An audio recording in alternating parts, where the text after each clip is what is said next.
तो दोस्तों आज के डिजिटलाइज्ड ज़माने में इनकम टैक्स डिपार्टमेंट भी काफ़ी स्मार्ट हो चुका है और अगर आप एक सर्टेन लिमिट के ऊपर अपने सेविंग बैंक अकाउंट में ट्रांजैक्शन करते हैं, डिपॉजिट या विड्रॉल करते हैं एक सर्टेन लिमिट के ऊपर, तो उसकी इन्फॉर्मेशन आपके बैंक द्वारा इनकम टैक्स डिपार्टमेंट को दे दी जाती है। तो आज की वीडियो में हम देखेंगे कि वो लिमिट क्या है जिसके ऊपर ये इन्फॉर्मेशन इनकम टैक्स डिपार्टमेंट को चली जाती है। दोस्तों अगर आप एक फाइनेंशियल ईयर में अपने सेविंग अकाउंट में 10 लाख रुपए से ज़्यादा अगर डिपॉजिट करते हैं या फिर विड्रॉल करते हैं तो उसकी इन्फॉर्मेशन जो है बैंक द्वारा इनकम टैक्स डिपार्टमेंट को दे दी जाती है। तो हो सकता है ये जो डिपॉजिट या विड्रॉल एक बार में ही बड़ी राशि में कर लिया हो, यानी आपने एक ट्रांजैक्शन में ही 10 लाख रुपए डिपॉजिट या विड्रॉल कर लिए हों, या हो सकता है आपने पार्ट में जो है ये जमा किए हैं या विड्रॉ किए हैं। सपोज आपने 2.5 लाख रुपए जमा करके 4 ट्रांजैक्शन किए हैं तो आपने 10 लाख रुपए की जो लिमिट है वो क्रॉस कर ली, तो इसकी इन्फॉर्मेशन जो है इनकम टैक्स डिपार्टमेंट को बैंक द्वारा दे दी जाएगी।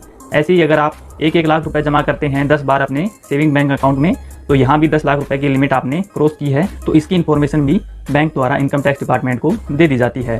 अच्छा, एक चीज़ यहाँ पे और ध्यान रखनी है कि हो सकता है आपने 10 लाख रुपए से ज़्यादा पैसा एक सेविंग बैंक अकाउंट में जमा किया हो, या हो सकता है एक से ज़्यादा बैंक अकाउंट में। सपोज आपके पास 2 सेविंग बैंक अकाउंट हैं, एक SBI में है और एक HDFC में, और आपने 5 लाख रुपए एक ट्रांजैक्शन में या मल्टीपल ट्रांजैक्शन में SBI में जमा कर दिए और 6 लाख रुपए आपने एक ट्रांजैक्शन में या मल्टीपल ट्रांजैक्शन में HDFC बैंक में जमा कर दिए।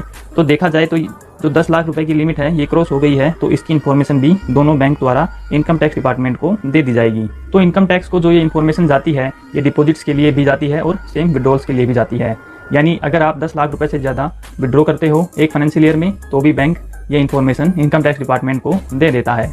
अब सवाल ये उठता है कि इनकम टैक्स डिपार्टमेंट बैंक द्वारा दी गई इस इन्फॉर्मेशन का क्या करेगा। तो होगा ये कि इनकम टैक्स डिपार्टमेंट से आपके एक नोटिस आ सकता है जिसमें आपसे वो एक्सप्लेनेशन मांग सकते हैं, आपके पास जो ये क्रेडिट आया है 10 लाख रुपए से ऊपर पैसा क्रेडिट हुआ है उसका सोर्स ऑफ इनकम क्या है। तो आपको वो सोर्स एक्सप्लेन करना पड़ेगा। इनकम टैक्स डिपार्टमेंट क्या कहता है कि आपके जो सेविंग्स अकाउंट के जो डिपॉजिट्स हैं उनको कंपेयर करता है आपके इनकम टैक्स रिटर्न से। सपोज आपके इनकम टैक्स रिटर्न में जो इनकम है वो कम शो की गई है, 2.5 लाख रुपए या 3 लाख रुपए के डिपॉजिट शो किए गए हैं आपके ITR में, और आपके ये जो डिपॉजिट्स 15 लाख रुपए के निकल के आ रहे हैं, तो आपका जो इनकम टैक्स रिटर्न है वो आपके सेविंग बैंक अकाउंट के ट्रांजैक्शन से मैच नहीं कर रहा है। तो वो आपसे एक्सप्लेनेशन मांगेंगे कि ये जो इतना पैसा आया है वो कहाँ से आया है और इसका सोर्स क्या है। तो अगर आपके पास उसका सोर्स है प्रॉपर, उस पैसे को आप एक्सप्लेन कर पाएंगे आपके पास, तो कोई भी आपको चिंता करने की ज़रूरत नहीं है। आप बता दीजिए कि ये पैसा आपको यहाँ से आया है। अच्छा, ये जो सोर्स है वो लेजिटिमेट होना चाहिए। कई बार क्या होता है कि हम किसी की हेल्प करने के लिए अपने सेविंग अकाउंट में पैसे ले लेते हैं। सपोज आपके कोई रिलेटिव रहते हैं किसी और सिटी में और उनको आपकी सिटी में किसी को पैसे पहुँचाने हैं, तो वो क्या करते हैं कि आपके सेविंग बैंक अकाउंट में पैसा डाल देते हैं और आप क्या करते हो, वो जो पैसा आया है उसको निकाल के उस पर्सन तक पहुंचा देते हो। इस चक्कर में होता क्या है कि आपको ये एक्सप्लेनेशन देना पड़ सकता है कि ये पैसा कहाँ से आया है। तो आप अगर बता दोगे इनकम टैक्स डिपार्टमेंट को कि आपको ये पैसा आपके रिलेटिव से आया है, तो अब वो आपके रिलेटिव से पूछेंगे कि उनके पास ये पैसा कहाँ से आया है। तो उनके पास जो है इस पैसे का प्रॉपर एक्सप्लेनेशन होना चाहिए।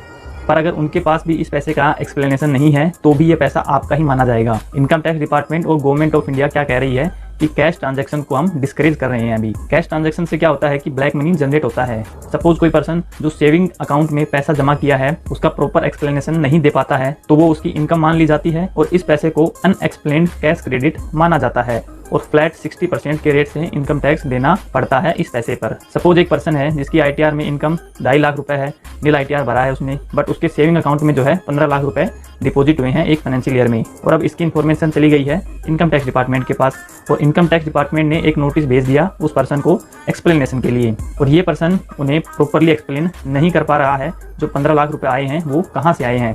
तो इनकम टैक्स डिपार्टमेंट जो है उस 15 लाख को इस पर्सन की इनकम मान लेता है और इनकम टैक्स की भाषा में इसे अनएक्सप्लेन्ड कैश क्रेडिट कहा जाता है। तो उस पर्सन को जो ये जितना भी अमाउंट अनएक्सप्लेन्ड है उस पर 60% के हिसाब से टैक्स देना होगा। तो आपको हमेशा सचेत रहना है, हमेशा अलर्ट रहना है। सेविंग अकाउंट में जो ट्रांजैक्शंस कर रहे हैं वो कभी भी किसी भी फाइनेंशियल ईयर में 10 लाख रुपए की लिमिट को क्रॉस ना करें, डिपॉजिट या विड्रॉवल दोनों केस में। अगर आपके पास इस पैसे का प्रॉपर एक्सप्लेनेशन अगर आपके पास है तो फिर कोई दिक्कत नहीं है, आप कितना भी डिपॉजिट कीजिए कितना भी विड्रॉ कीजिए कोई प्रॉब्लम नहीं होगी। तो आई होप आपको क्लियरली समझ में आ रहा है कि सेविंग बैंक में कितना ट्रांजैक्शन करना चाहिए।